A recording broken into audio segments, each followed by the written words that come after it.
Welcome back, my friends, to another Dark Media review.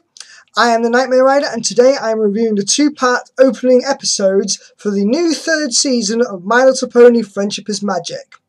While I do consider myself a brony and a big fan of this series, I will try my best to objectively and critically review this season as I would any other piece of media, regardless of how much I may like it. A brief warning before I continue though, I will be reviewing every episode this season and there will be major spoilers just so that I can properly talk about these episodes in detail. So if you have not watched them yet, I highly recommend you do so and come back to my review later to compare your opinions with mine.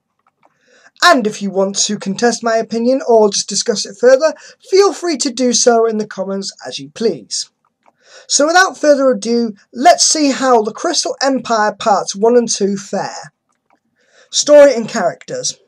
After Princess Celestia receives an urgent message sent by the newly married Princess Cadance and Prince Shining Armour, Twilight and her friends along with Spike are sent to the Crystal Kingdom, which has resurfaced after 1,000 years of being buried by a tyrant unicorn called King Sombra.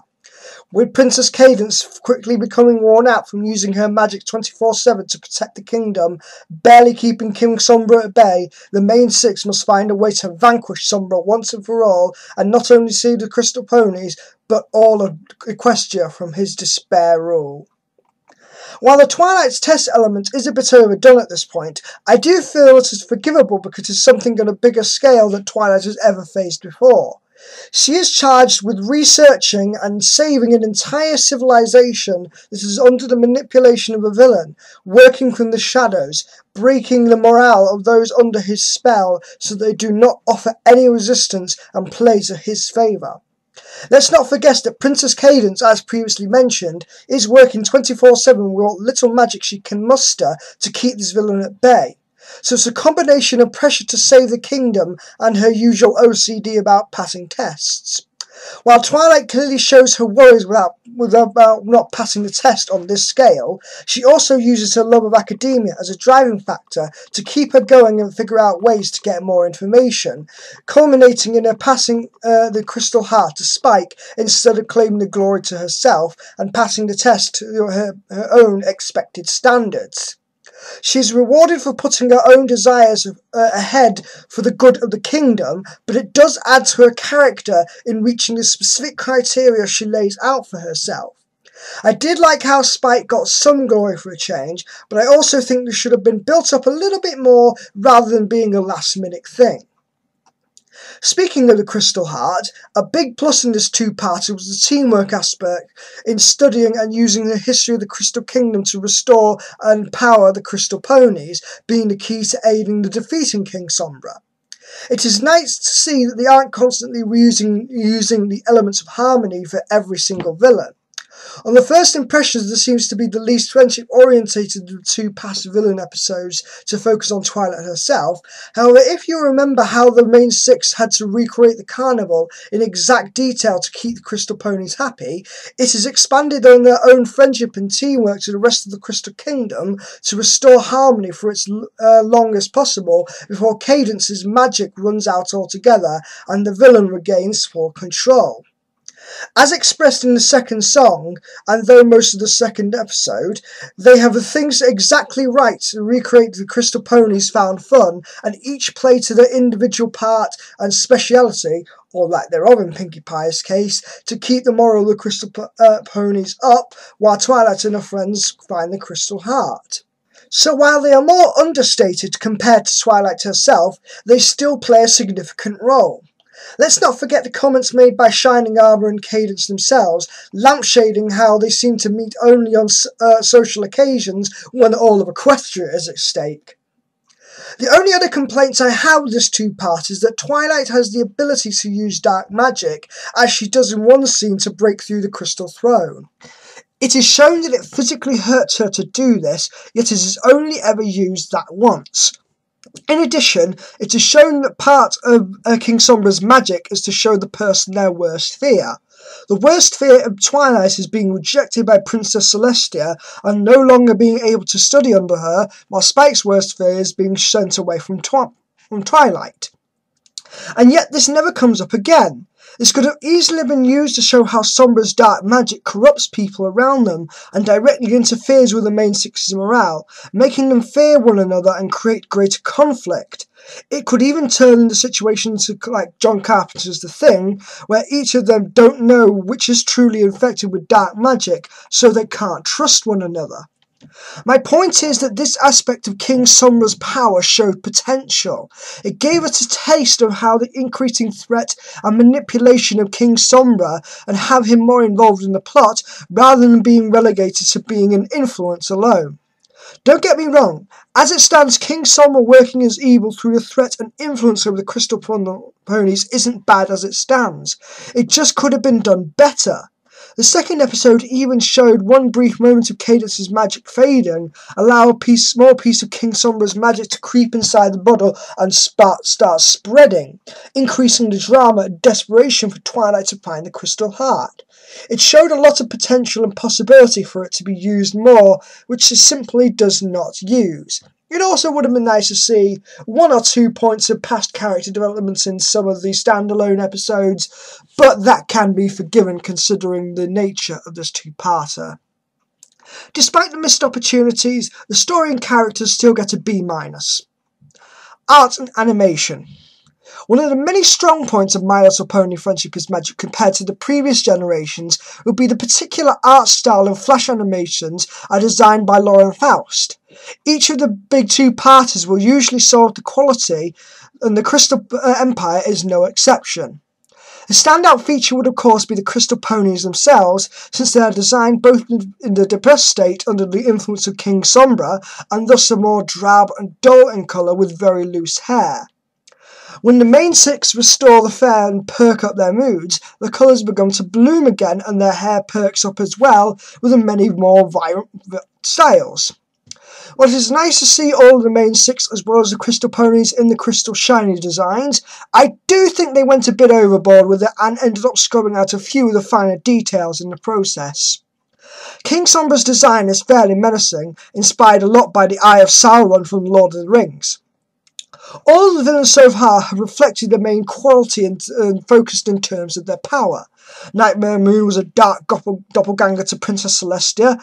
Discord was a mishmash of different animals to represent the chaotic nature, and Chrysalis was an insectoid version of the Pegacorns, to be something almost like them, able to intimidate them and become them while still being very monstrous. Sombra is mostly a shadowy figure with a single head or eyes peering out through the cloud, always watching and using any opportunity to break through the defences and spread black crystals like a plague. The way the dark crystals spread through anything he passes by adds an overall menace and feels approaching doom for the character. And of course, I can't talk about the art and animation without mentioning about Pinkie Pie's cartoon physics. They do not disappoint in this two-parter. Everything she does, from the mild obsession with flugelhorns to her spy get-up with nightmare vision goggles, to my personal favourite, the Fluttershy disguise. She literally drops out of an exact Fluttershy costume when regrouping, and yet they don't really think about it at all. I think it will leave it there before I encourage more terrible fanfiction ideas with that notion. Art and animation gets a straight A. Music and voice acting. As usual, all the voices are distinct and fit their respective characters, but this two-parter does lack much of a voice for King Sombra, aside from the odd muttering of generic evil voice from Jim Miller. It would have perhaps been nice to hear some faint whisperings every now and again to show how it influences people, but considering Sombra is a villain that works more through threatening rather than direct action, I can see why. I also felt that Tara Strong as Twilight could have played up her emotions a bit more in the Nightmare Vision, where she rejected by Princess Celestia, especially because failing the test is such a huge deal to her. Her reaction felt just mildly depressed instead of soul-crushing. But these complaints are more nitpicks than anything else, especially because this is so centred around Twilight, and Tara does a fantastic job of giving Twilight a range of emotions, from desperation and worry about the scale of the test to excitement and determination at studying. even comforting Spike for a moment after he too witnesses the nightmares of King Sombra's magic, which I feel Kathy Weaslok, I apologise if I'm pronouncing that wrong, gave more of a fitting level of emotional intensity than Tara did, although that might speak to their different characters. The Crystal Ponies themselves, reflecting the many centuries of oppression under Sombra's rule, speak in an appropriately dull and lifeless manner, which changes very quickly once the fair restores them back to their regular mood.